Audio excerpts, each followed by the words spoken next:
আউযু বিল্লাহি মিনাশ শাইতানির রাজিম। বিসমিল্লাহির রহমানির রহিম। সম্মানিত সভাপতি, আমাদের মাঝে উপস্থিত হয়েছেন আজকের অনুষ্ঠানের মধ্যমণি, আমাদের সকলের প্রিয় নেতা, ছাত্র নেতা থেকে যুব নেতা থেকে বিএনপির কান্ডারি, মঠবাড়ি উপজেলা বিএনপির সাবেক সদস্য সচিব, জননন্দিত জননেতা জনাব আবু বকর সিদ্দিক বাদল। আমাদের মাঝে উপস্থিত রয়েছেন মঠবাড়িয়া থেকে আগত নেতৃবৃন্দ এবং আজকের যে মূল আকর্ষণ, এই চিত্রা কালামিয়া বাড়ির সামনে একটি ঐতিহ্যবাহী বাড়ি, তার সংলগ্ন আপনারা যারা উপস্থিত হয়েছেন সকলকে দুলাল ভাইয়ের পক্ষ থেকে, ধানের শীষের পক্ষ থেকে শুভেচ্ছা, অভিনন্দন। আমরা সকলেই জানি যে আগামী 12ই ফেব্রুয়ারি একটি নির্বাচন হবে, ত্রয়োদশ জাতীয় সংসদ নির্বাচন। এই নির্বাচনে পিরোজপুর 3 আসন থেকে আমাদের বিএনপি জনাব রুহুল আমিন দুলাল ভাইকে ধানের শীষের মনোনয়ন দিয়েছেন।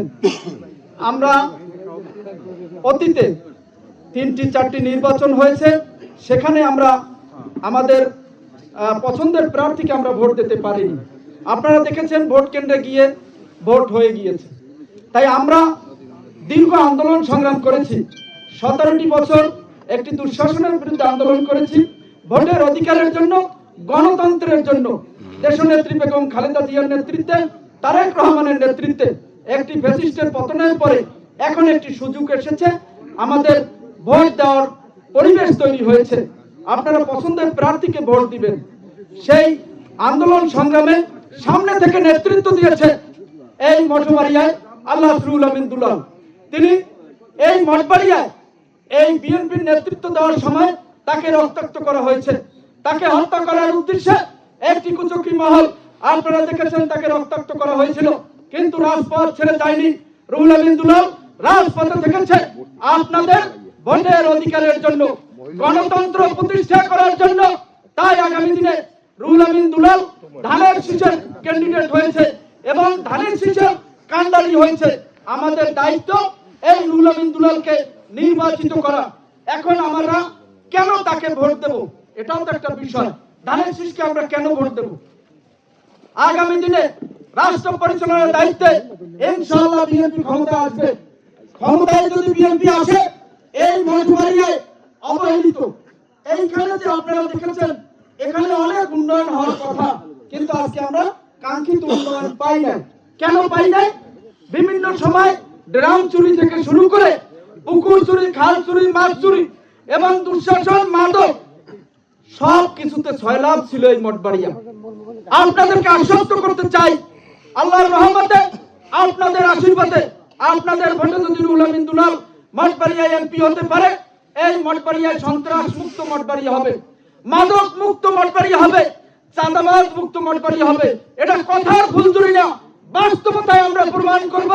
ইনশাআল্লাহ এখানে মঠবাড়িয়ার নেতা আছেন, তারা এটা আপনাকে ভালোভাবে আপনাদেরকে বুঝাবে। তাহলে আমাদের কাজ কি?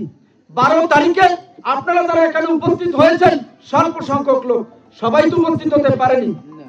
আমাদেরকে মাঠে ঘাটে পথে প্রান্তরে যেতে হবে, মানুষকে বুঝাইতে হবে যে আগামী দিনের ধানের শীষ একমাত্র শেষ ঠিকানা। আশা ভরসা আমাদেরকে, বিশেষ করে মা বোনদেরকে আমাদেরকে বুঝাইতে হবে।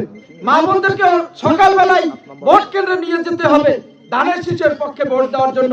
আজকে একটা দল এসেছে মানুষের ঈমান আকীদা নিয়ে, তারা আজকে ছিনিমিনি খেলছে, তারা আজকে জান্নাতের টিকিট বিক্রি করছে, তাদেরকে প্রতিহত করতে হবে।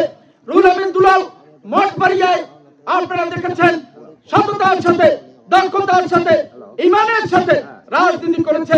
সবশেষ কথা আমি বলতে চাই, সেটা হচ্ছে আমাদের মধ্যে কোনো বিভাজন নাই, প্রতিহিংসা নাই, আমাদের মধ্যে সুস্থ প্রতিযোগিতা রয়েছে। এটা থাকবে আগামী দিনে। আপনারা কে কোন দল করেছেন সেটা বিষয় নয়, কারণ যারা কিছু অন্যায় অত্যাচার করেছে তারা আজকে পালাতক, 5 থেকে 10 জন লোক। বাকি সব লোক এলাকার শান্তি প্রিয়, তারা বিভিন্ন রাজনৈতিক আদর্শে বিশ্বাস করে, শান্তিতে শান্তিতে তারা বিশ্বাস করে। তাই আগামী দিনে ভোট কেন্দ্রে আপনারা সবাই আসবেন, কে কোন দল করেছেন সেটা বিবেচ্য বিষয় নয়। বিবেচ্য বিষয় অংশগ্রহণমূলক নির্বাচন বিএনপি দেখতে চাই, সবাই ভোট দেবেন এবং আগামী দিনে মঠবাড়িয়ায় ইনশাআল্লাহ আপনাদের আশা আকাঙ্ক্ষার প্রতিফলন ঘটবে, উন্নয়ন হবে, অগ্রগতি হবে, শান্তিতে থাকবেন, রুহুল আমিন দুলালের ধানের শীষে ভোট দেবেন, এই আশাবাদ ব্যক্ত রেখে মা বোনদেরকে সকালে ভোট কেন্দ্রে নিয়ে যাবেন, এই আশাবাদ ব্যক্ত রেখে সবার সুস্বাস্থ্য দীর্ঘায়ু কামনা করে আমি আমার সংক্ষিপ্ত বক্তব্য শেষ করছি। আল্লাহ হাফেজ। বাংলাদেশ জিন্দাবাদ। সবার আগে বাংলাদেশ।